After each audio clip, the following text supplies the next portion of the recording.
The website we're looking into today is GPTCalculator.xyz. This website is specifically giving you information about the API regarding ChatGPT. What's up, everybody? Welcome back to Blink of AI, where we dig into AI tools and much, much more. Today, we're going to be digging into a website called GPTCalculator.xyz. That's the site. Let's dig into it, because GPT Calculator is happening in a blink of AI. Blink of an eye.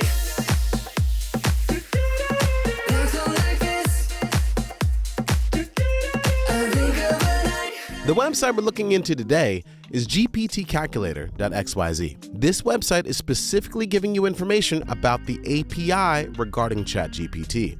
This does not deal with the website. So if you're familiar with this website and you're familiar with hanging out here and asking a bunch of different questions, this does not apply. However, if you're playing around in the playground, or if you're actually using the API in the backend, then this website is going to be able to give you insight to how much you're actually spending per prompt. Now, when you come to this website, there's a few options here. You have ChatGPT 4, 3, and a couple of the other versions as well. So let's just use ChatGPT 3.5 first, okay? So let's ask it a simple question like, please write me a poem about a bear named Greg. I'm gonna hit submit. What this is going to do is take that phrase and tell me how many tokens that I will be using for that phrase. Now, if tokens are confusing to you, it relates again specifically to the API. When you send a prompt to ChatGPT through the API, it costs tokens. Your phrase gets turned into tokens.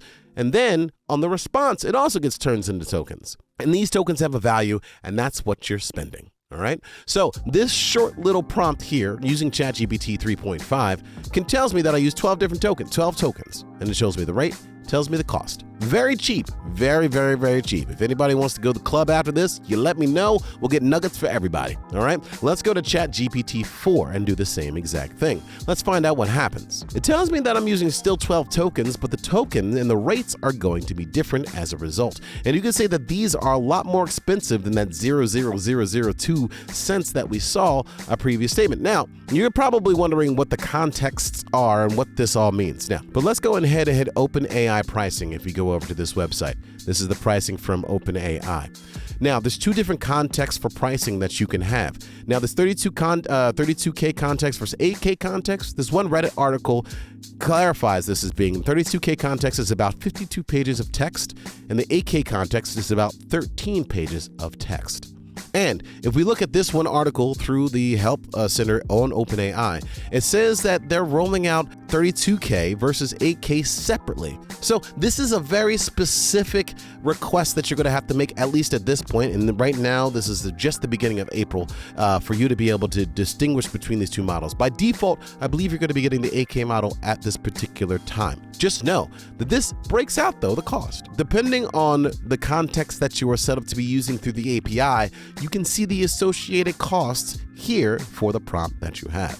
This website is a very valuable tool for you to understand how much things cost. For reference, though, let's head on over to the playground on OpenAI and see what happens. We're going to paste the same exact phrase. And down here at the bottom, I'm going to move myself out the way for a moment, you can actually see that the 12 is right here. This 12 tokens in the prompt down here in the bottom right hand corner, this tells you that 12 tokens are going to be used just as they have been said that they're going to use on the website. So with that one example, it seems as though those numbers are indeed correct. You don't have to go over to this website, but if you want a quick and dirty tool, clean tool rather, to figure out how many tokens you'll be using, go ahead and check this out. Let us know if this website worked for you. Did you find it useful? If so, leave a comment down below. Did we miss anything? Are there some updates? Whatever it is, make sure you hit that subscribe and follow buttons, and make sure you let us know what your thoughts are. See you next time on Blink of AI.